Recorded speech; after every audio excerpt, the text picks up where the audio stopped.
Well, of course, I'm Jungle John, the only one on Maui, and I live my name because I'm in the jungle 2 to 4 times a week. You know, it's where I get my juice, my everything. Yeah, I just love being in nature. Love to me is joy. It brings me a lot of joy.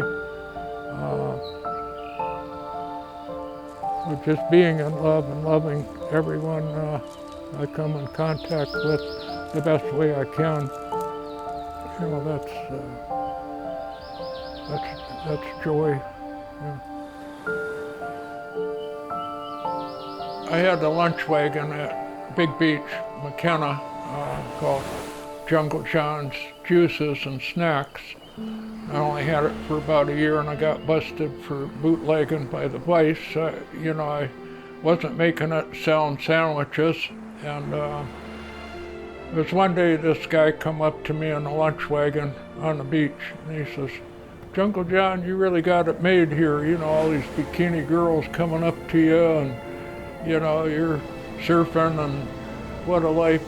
And it was basically my whole life of subconscious suicidal tendencies flashed through me. You know, it's like at least 6 times I could have died, you know, crashing in a hang glider, getting shot at, you know, with bullets a couple of times and washed out to sea, you know. And I realized that I had that subconscious desire to die, you know, because I was creating all these situations where I could, but I kept getting saved somehow, and I said, I've got to totally restructure. I quit drinking that day, and then a couple weeks later I found myself on the Big Island. I was still chasing women, and there was 30 of them over there doing a workshop, and I got invited to help them out. And in between their ceremonies, they had me on a table and pounding on my heart and doing this and that. They were all healers from all over the world. And next thing I knew, 3 days later, my heart blasted open. You could see a big red circle there. I was totally in the light, the way to describe it, like an egg of white light. And nothing came through that wasn't love. Nothing went out that wasn't love. It was just, everything was really authentically love. And yeah, still some healing, but yeah, I'm feeling I've come quite a long ways from, you know, childhood abuse and all that stuff. Yeah, sexual abuse and, you know, stuff like that when I was little. I became a nasty boy because my mom wanted to think of me as being a nasty boy. And the way she punished me or cleaned me out for being nasty was she'd give me these hot, soapy enemas. She said, "You've been nasty, you know, I'll clean you out," and jam that thing up my butt, you know, till I was about 8 years old. And like the last time my dad beat me, I was like 13, and I was black and blue and bleeding. You know, I used a fist and a strap belt, knocked me off my bike, and I didn't. And then, because I was so into thinking I was a bad boy, while he's beating me, I said I deserve more punishment. Really strong. That was like, you know, I can almost hear it in my mind today. And so life brought me more punishment.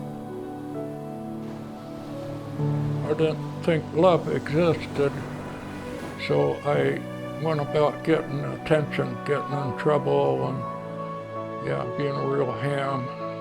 And it's all passed and released. You know, I'm able to talk about it without, you know, a lot of emotion or anything. Yeah, because it's just part of my programming that I got really early in life, probably in the womb of my mother. Yeah, I saw old letters about that time, and it was wartime and depression, and there was a lot of anger going on between her and my dad, and kind of poverty. We'd get holes in the bottom of our shoes, and we'd get cardboard in the bottom to make them last longer.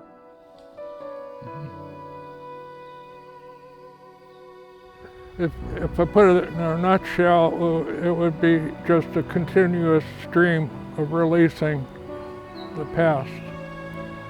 Years, like I've done probably 35, 40 years of healing and releasing. I still have a bit, but the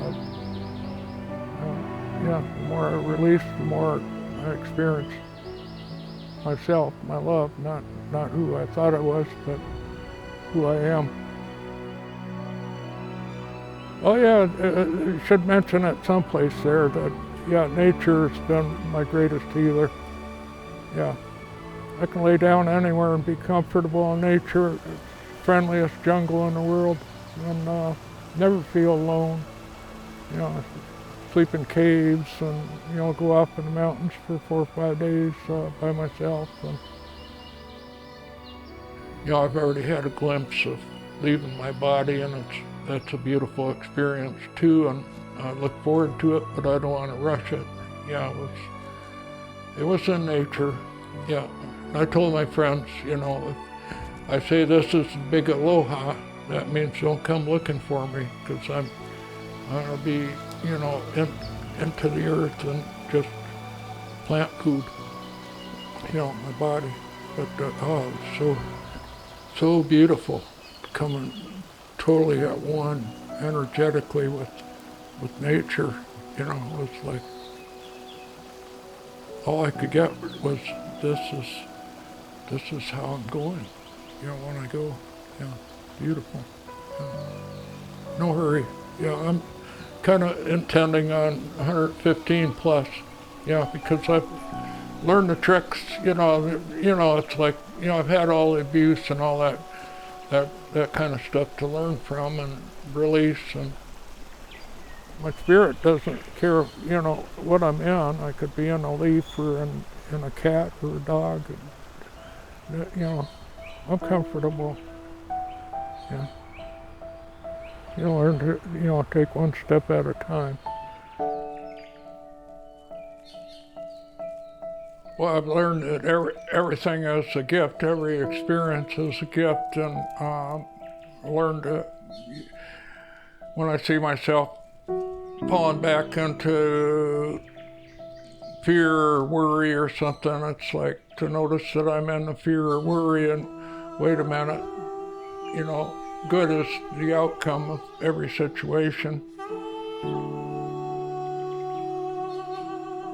What I need to do just naturally unfolds.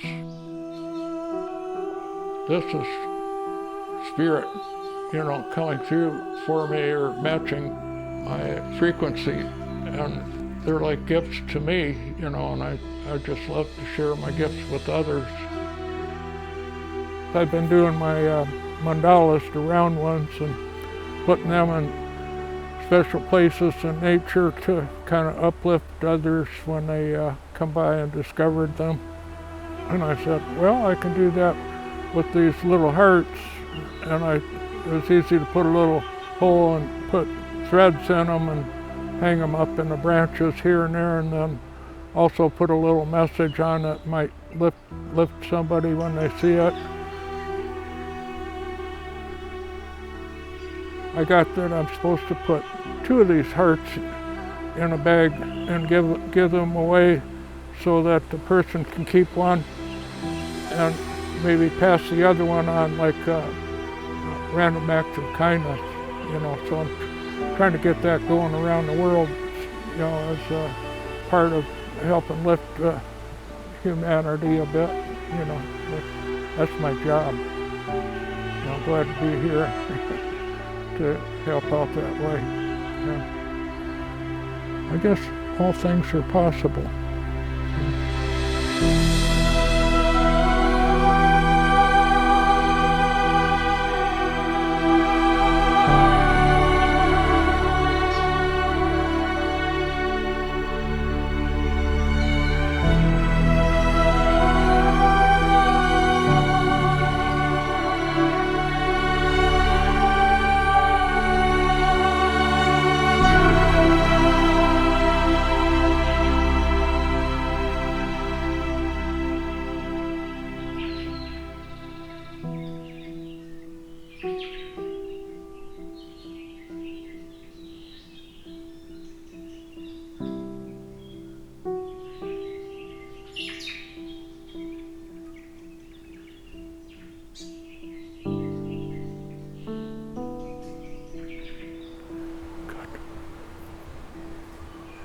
Next chapter.